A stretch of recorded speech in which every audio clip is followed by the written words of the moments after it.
ከዕለታት በአንድ ቀን ከዕለታት በአንድ ቀን አንብበው ባኩትን መጽሐፉ እንደምታርጉ አይልም። እንደዛ ለምን ይዋሻል? ያው በአንዳቸው እንዳስለመደው ለስም አጠራሩ ምስጋና ስግደት ይሁንና ከእመቤታችን ስዕል ፊት ሲጸልይ በፍቅሯ ጣዕም ህልው ተመሰጠ። አፈቀራት ማርያምን ወደ እሱ አረጠ አቀፋትና በሃይማኖት የስዕሉን ጡት ጠባ። ከጡቶቿም ጣዕሙ ድንቅ የሆነ ልዩ ወተትን መነጨችለት ይላል። አጠባችሁ ኢየሱስ እንትናኔ አባጌ ከዘጋስ ጫ አጠባችሁ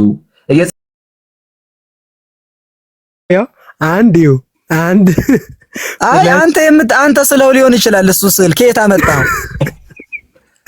እሺ መጽሐፉን ላሳያቸው። ወላሂ ያው አይ ከየት አመጣው? እሱ እንኳን አንተ አትመው ሊሆን ይችላል። እሱ ልንገረው ታበያው። ቆይ ተረጋጉ።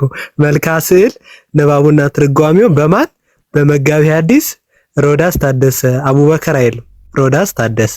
ይሄው ፎቶ ደግሞ ከፈለጉ የመጋቢ ሐዲስ ሮዳስ ይሄው መጋቢ ሐዲስ ሮዳስ ታደሰ። እሺ አንድም ተሆነ እሱ ነው። እሺ እጇ የታለሽ? እሺ ይሄው ላስቆጥሮት ችግር የለው። ከስር ምን ይላል? አባ ባለ 3 እጇ ስለ ማርያም አንድ የትኛው እሱ እጅ ነው? እና ምንድነው አባ? ሻይ ስዕሉ በደንብ ስለማይታየኝ ነው።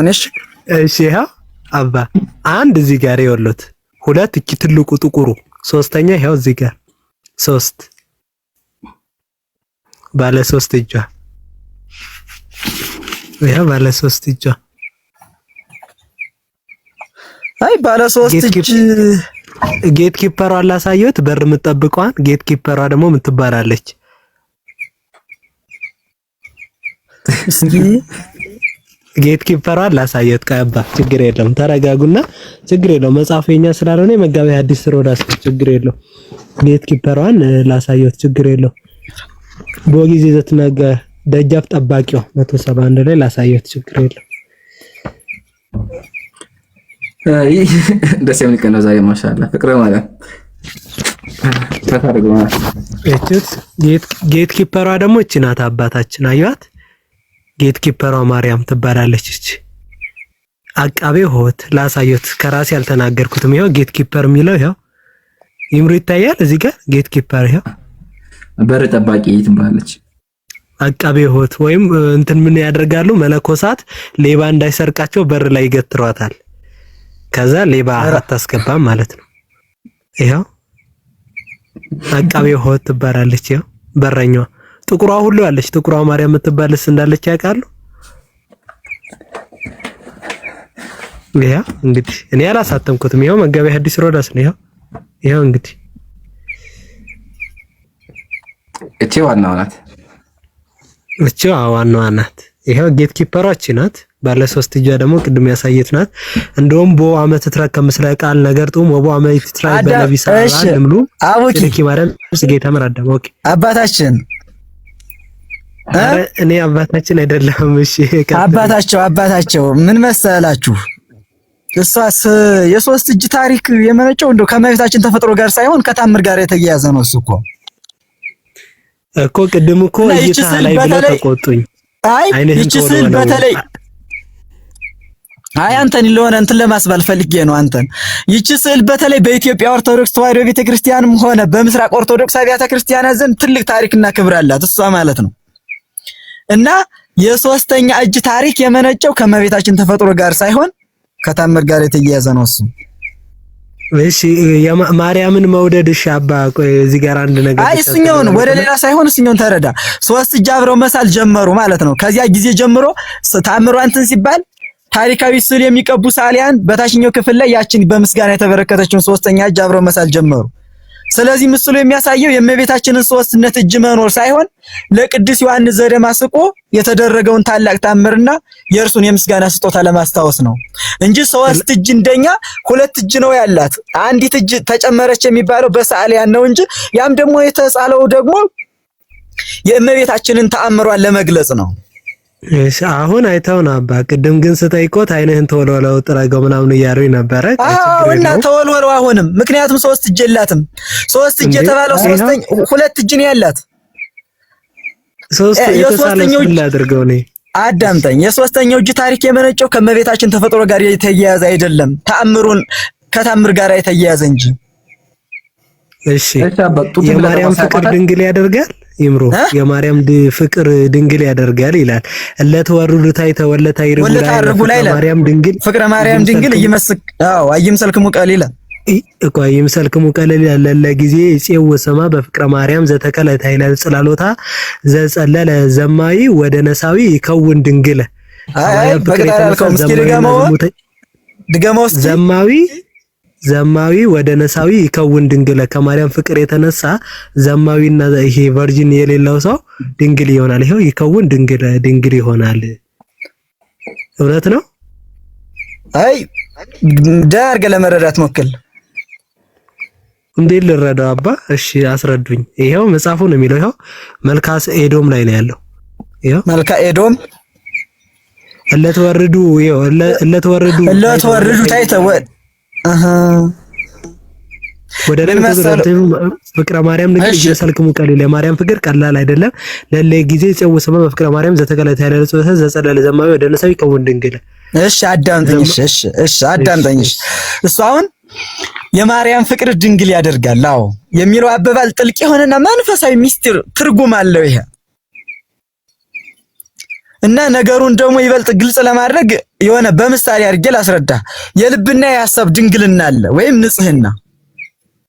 ይህ አባባል በቀጥታ የሚመለከተው ወይም የስጋን ድንግልና ሳይሆን የነፍስን የልብንና የሐሳብን ንጽህና ነው ድንግልና የሚባለው እንጂ ይሄ ቨርጅን የሆነ አለ አይደለ በግልጽ የሚታይ ቨርጅን አለ እንደሱ አይነቱን ሳይሆን የልብና የሐሳብ ድንግልና ነው ወይም ንጽህና ነው። ይህ አባባል ደግሞ በቀጥታ የሚመለከተው የስጋ ድንግልና ሳይሆን የነፍስን የልብን የሐሳብ ንጽህና ነው እና በማይሌትና በቅዳሴ ላይ የሚዘመረው የቅዱስ ኤፍሬም የሮቡ ቅዳሴ ማርያም እንዲህ ይላል። አሁን ድንግል ሆይ በስጋ አቤት አዳምጡኛ። እሺ እንደዛ ከሆነ የመንፈሳዊ ዝሙትና አለ እንዴ? የመንፈሳዊ ዝሙት አዎ በሐሳብ ዝሙት ትዘሙታለህ። በሐሳብ ዝሙት ትዘሙታለህ። እሱማ አለ በተግባር እኛ አለ እሱ አለ መንፈሰ ዘማዊ አለ መንፈሰ ዘማዊ አዎ አለ አዎ አንዳንድ አለ መንፈሰ ዘማዊ በመንፈስህ ወይም በእንትን እኮ ትዘሙታለህ። ስለዚህ መንፈሰ ዘማዊ በማርያም ከመ ድንግል ይሆናል። አዎ የስጋ ድንግልናን ሳይሆን የልብና የሐሳብን ንጽህናን እንትን ይልሃል። እንግዲህ ካሉ እሺ አይው አዳምጠኝ። የአንድ ሰው ልብ በእመቤታችን ፍቅርና በልጇ በኢየሱስ ክርስቶስ ፍቅር ሲሞላ ልቡ ከክፉ ሐሳብ ወይም ከቂም ከበቀል ከዝሙትና ከዓለም ምኞት ይነጻል ማለት ነው። ያኔ ያ ሰው በውስጡ ማንነቱ ወይም በነፍሱ ድንግል ንጹህ የተቀደሰ ይሆናል ማለት ነው። አንዳንዴ እኔም ስለእናንተ አሁን ምንም ነገር እየጠየኳችሁ አይደለም፣ ማልጠይቃችሁ ሆን ብዬ ነው። ጠይቁ ግን አንዴ ቆይ፣ እዚህ ጋር አሁን በቃ ይሄኛው በቃ እንለፉት በቃ። አይ እኔ ስለ ራሴ ስለ ሃይማኖቴ ምርጥ አድርጌ አስረዳችኋለሁ። እቺ ብቻ ይሄን ሰይዳቁታል ምንድነው ይሄ? ዝም ብለው ምን ይመስሉታል? ዝም ብለው ሳይዩት አይ እኔ በእንትን አድርጌ ነው በአጥቤ ነው እስኪ ቆይ ላይ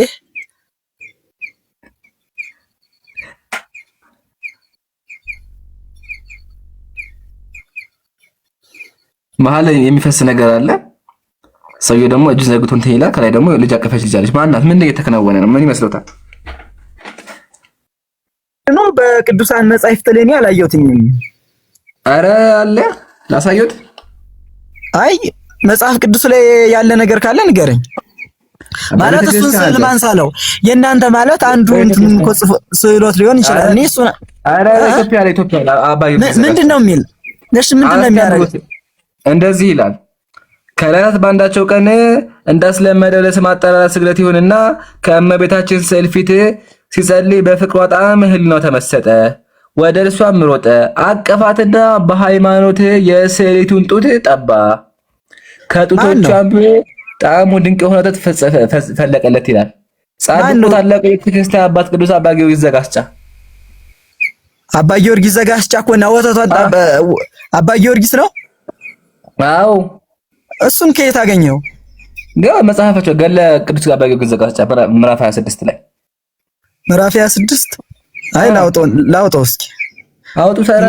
የተሳሳተ ሊሆን ይችላል። ኧረ አውጡት አለ። ኢቭን በመጽሐፍን ከፈለጉ እንግዲህ በመጽሐፍን ከፈለጉ አውጡት ከፈለጉ እሱ እሺ ለማያት ይምሮ ይኸው ጥቁሯ እመቤት ደግሞ የጥቁሯ እመቤት የአምላክ እናት ስል ይኸው ጥቁሯችን ናት። አንተ ምንድን ነው ጠቆም ነጫት እንዴ? ነጭ እኮ ነው የሚመስለው። ምንድን ነው ጨክነው አላጠቆሯትም? ምንድን ነው? አዎ እሷ በስጋዋም በነፍሷም ንጹህ ስለሆነች ማንም ሰው ሊያጠቁራት ቢፈልግ ልትጠቁራት አትችልም። ኧረ ወይኔ ጉድ! ስለዚህ ጥቁሮቹ የጠቆር ነው በእንትን ነው ማለት ነው። አያቻል የፈረንጅ አንተ ራስህ የተገነጣጠረ አምላክ ታመልኪል እንዴ? ኢምራን ተው እንጂ ወደ ስድብ አይጉ እንጂ ፍቅረማ ምን ነው? አይ እናንተም እኮ የተሳደብክ ነው። ልንገርህ ስለ ነቀፌታ ቆይ ሚውት አድርጉ። እሱ እኮ ጥቁር አንድ ሰው ጥቁር የሆነ እሷ ጥቁር የሆነች ንጹህ ናት አሉ። ስለዚህ ጥቁር መቆሸሽ ከሆነ ኢትዮጵያዎች ቆሻሾች ማለት ነው። አሁን ጥቁር ነኝ ጥቁር ከሆንኩ ቆሻሻ ነኝ ማለት ነው። ለወጡ ስብሐት አይሳደቡ ደግሞ የተጋጠመ ይችላሉ። እንዴ ምንድን ነው እዚህ ጋር ራሱ እኮ ምንድን ነው የተጋጠመ አይደለም። ይሄ ራሱን የቻለ ይሄ ራሱን የቻለ እኮ ነው። ጥቁሮችን ይሳደባሉ እንዴ? እሺ ምን ተሻለ ፍቅረ ማርያም?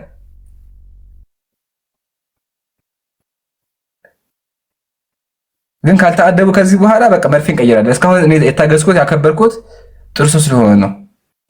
ስሜታዊ ሆነ አይቆጡ። አይ እኔ እኮ ማለት እናንተ እኮ ብዙ ነገር እየተናገራችሁ እያለ ስለ እናንተ እኮ የሆነ ነገር እያልኳችሁ አይደለም። እኛ ምን ብለን ተናገርን?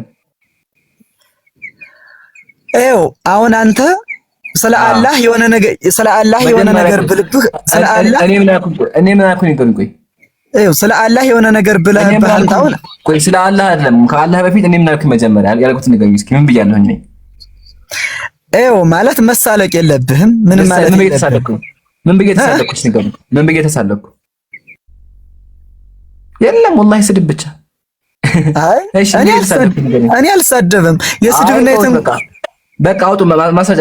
ከዚህ በኋላ አልታገሱ ማስረጃቱ በቃ ቅዱስ አባ ጊዮርጊስ ዘጋስጫ የማርያምን ጡት ጠብቷል። ማሱን ነገር አስረዱ። መጽሐፉን ከፍተው ሂዱ፣ መጽሐፉን ክፈቱ። የማርያምን ጡት ጠባ። እሱ ምን መሰለህ እሺ እናንተ ማለት ነው የሆነ ማለት እንደዚህ አይነቱን ነገር አሁን የሆነ ሚስጢር ያለባቸው ነገሮች ናቸው እናንተን እያደናገራችሁ ያለ ማለት ነው። እንዴ ጠባኮ የሚለው ሲጠባኮ ራሱ አለ። ያው እንደዚህ እኮ አለ። እሺ አዳምጠኝ በቃ እንዳጠቃላይ ተንተነው መጀመሪያ መጽሐፉን አውጡ። መጽሐፉን ላውጣውልን እንዴ? መጽሐፉን አውጡ። መጽሐፉ እኮ ከእሱ ጋር ነው ያለ እና እሱ ጋር እሱን የደረሰው አዳምጠኝ እንጂ አባ ጊዮርጊስ ዘጋስጫ መጽሐፉን የደረሰው ማን ነው? ደራሲ ነው አይደለ? ደራሲ ወይም ሊቃውንት ነው የደረሰው አይደል መጽሐፉን። እና ስለዚህ በሊቃውንቶች ደግሞ በቤተክርስቲያን አባባል በቤተክርስቲያን ትምህርት ደግሞ ራሱን የቻለ ትርጉም አለው የሱ እና ትርጉሙን ደግሞ ለመስማት እሺ ትርጉሙን ልንገርህ። አባ ጊዮርጊስ ዘጋስጫ መጀመሪያ ላይ ትምህርት በፍቅርም ተቀበለችው የተባረከ ሚስጥርን የሚናገር ወተትም ከጡቷ አጠባችሁ ይላል። እና እሱ በልማድ ነው ወንድሜ አጠባችሁ እኮ ይላል። አዳምጠኝ አሁን በሉ እንዳለው ነው እንደቀደሙ። በዚህ የተነሳ ወደ እግዚአብሔር ወደ እመቤታችን ቅድስት ድንግል ማርያም አጥብቆ ይኸው ታሪኩን ልንገርህ። አባ ጊዮርጊስ ዘጋስጫ መጀመሪያ ላይ ትምህርት ጨርሶ የማይገባውና የማይያዘው ተማሪ ነበር ማለት ነው። እና በሰነበተበት የቤጌ ምድር ሐይቅ እስጢፋኖስ የሚባል ገዳም አለ ውስጥ በትምህርት ማነስ ምክንያት ይናቅና ይቸገር ነበር። በዚህም የተነሳ ወደ እግዚአብሔር ወደ እመቤታችን ቅድስት ድንግል ማርያም አጥብቆ ይጸልይ ነበር እና በትውፊቱ መሰረት እመቤታችን ተገልጻለት የጥበብ ወተት ወይም የመለኮት ዕውቀትና የትርጓሜ ሚስጥር መገለጫ ይሆናል። አባ አልተማሩት መጽሐፍ እንኳን አይልም ቻጂቢቲ ላላ አይልም እንደዛ። አረ በእናትህ ኢምራን ምንድነው እንደዚህ የምትለው? ወላሂ እንደዛ አይልም። ወላሂ እንደዛ አይልም። መንፈሳዊ ምሳሌና ትርጉም አለው። አይልም አንብቦት እንደዛ አይልም። አንተ የታውቀው ነው። እሺ ወይ አንተ እኮ እኔ የምነግርህን ነገር አስማኝ አሉ አጩሁ መጽሐፉን ይዤዋለሁ። አባ መጽሐፉን አንብቦት እንደዚህ ይላል። ከዕለታት በአንድ ቀን ቆይ ላንብበው ከዕለታት በአንድ ቀን አንብበው ባኩትን መጽሐፉን እንደምታርጉ አይልም እንደዛ። ለምን ይዋሻል? ያው በአንዳቸው እንዳስለመደው ለስም አጠራሩ ምስጋና ስግደት ይሁንና ከእመቤታችን ስዕል ፊት ሲጸልይ በፍቅሯ ጣዕም ህልው ተመሰጠ። አፈቀራት ማርያምን ወደ እሱ አረጠ አቀፋትና በሃይማኖት የስዕሉን ጡት ጠባ። ከጡቶቿም ጣዕሙ ድንቅ የሆነ ልዩ ወተትን መነጨችለት ይላል። አጠባችሁ ኢየሱስ እንትናኔ አባ ጊዮርጊስ ዘጋስጫ አጠባችሁ እየጸለየ ሳለ አፍቅሯት ማለት ነው። ይሄን የሚለው እንጂ እሱ እንዳውት የሚል የለም። አባ ፍቅረ ማርያም ምን ይላሉ? አንተ አቡኪ ምንድን ነው የከፈክብን? ነው ቢላ ምን እያደረጉ ነው? ጣፋጭ መሳም ይባላል። ይሄ ደግሞ ይሄው የጣፋጭ መሳም ሲል በአቶስ ተራራ ይሄው ስትሰማ ኢየሱስ ነው ማለት ነው። ይሄው ኢምራን ይሄ መንፈሳዊ ትርጓሜ የራሱን የቻለ ትርጉም አለው። አሁን እኔ እኮ እየነገርኩ አሁን ቆይ አንዴ ጡቶቿ ጠባባትም ማለት ነው።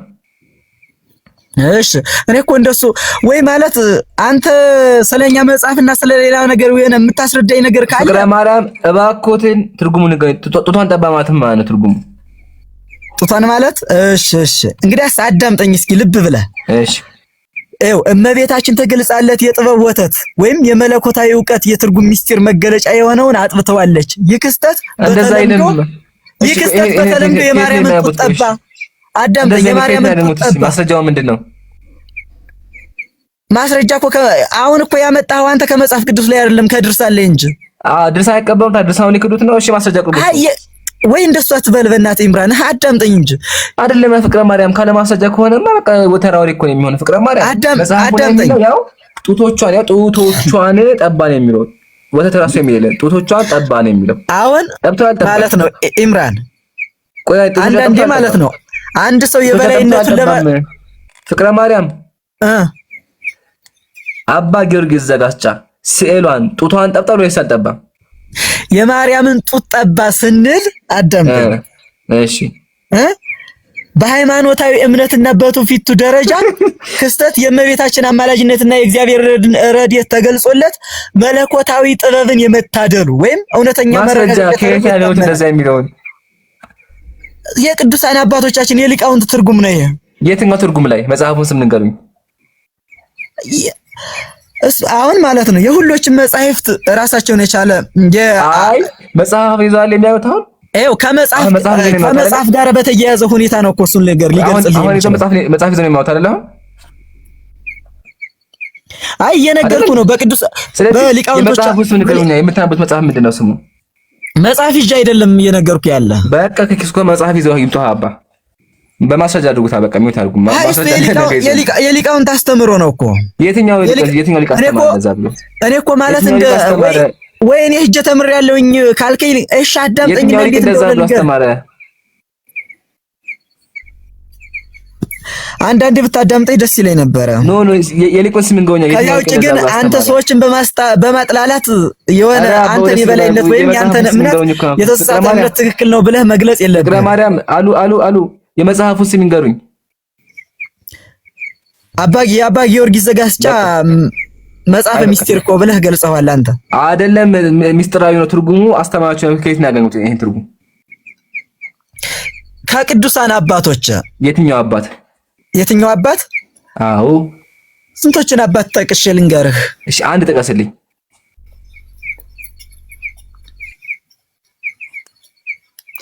በቅዱሳን ሐዋርያት፣ ነቢያት፣ ጻድቃን፣ ሰማዕታት በዚህ ትርጉም ተስማምተውበት እስከዚህ ድረስ የወረደ ትምህርት ነው። እስቲ አንድ እንግዲህ ምሳሌ አንድ ብቻ ተማሩ። በቃ ፍቅረ ማርያም ድጋሚ ራስህ እኮ የሆነ የምታምነውና የምትረዳው ነገር ነው። አይ ፍቅረ ማርያም ተምረው ይምጡ። እሺ ተምረው ይምጡ። በቃ ነገ ተምረው ይምጡ። እናመሰግናለን። መልካም እሺ። እሺ ኢምራን አንድ ነገር ልንገርህ። አሁን አንተ የበላይነትህን ለማሳየት ወይም አንተ አዋቂነትህን ለማሳየት ሌላ ሰዎች እንደደደብና እንዳልተማሩ በማሳየት አይደለም። አስተዳደቡን የደደብ ነው ታልኩ ባኩት ወላሂ የእውነቴን ነው እኮ አላልኩም። እንደዛ አይ እንደዚያማ እኮ ከሆነ ስለኔ ሃይማኖት አንተ ምን ታውቃለህ? ያው ከከሰው በላይ እኮ አወኩኝ አባ። እሱ እኮ ማስረጃለትም እኮ ይገ መጽሐፍ ባስጄ ነው የማወራት እና እየነገርኩ አይደል እንዴ? ምሳሌ የትኛው መጽሐፍ አያውቁት መጽሐፍ ነው? አንድ መጽሐፍ ይጥቀሱልኝ። ምሳሌ የትኛው መጽሐፍ? እሱ የቅዱሳን አባቶችና የሊቃውንት ትርጓሜና አንድምታቸው ነው። የትኛው ትርጓሜ ላይ ማን የተረጎመው? መጽሐፉም ዝም ቄሱም ዝም። ይኸው ዝም እያልኩልህ ሳይሆን ከአበው ከሊቃውንት የወረደ ትምህርት ነው። እሺ አንድ ሊቅ እንገሩኝ። ስንቱን ሊቅ ጠቅሼ እጨርስልሃለሁ። አንድ ብቻ ጥቀስልኝ። ሌላ አልፈልግም። አባ ጊዮርጊስ ዘጋስጫ ራሱ አባ ጊዮርጊስ ዘጋስጫ የትኛው መጽሐፉ ላይ መጽሐፉ ዝም ቄሱም ዝም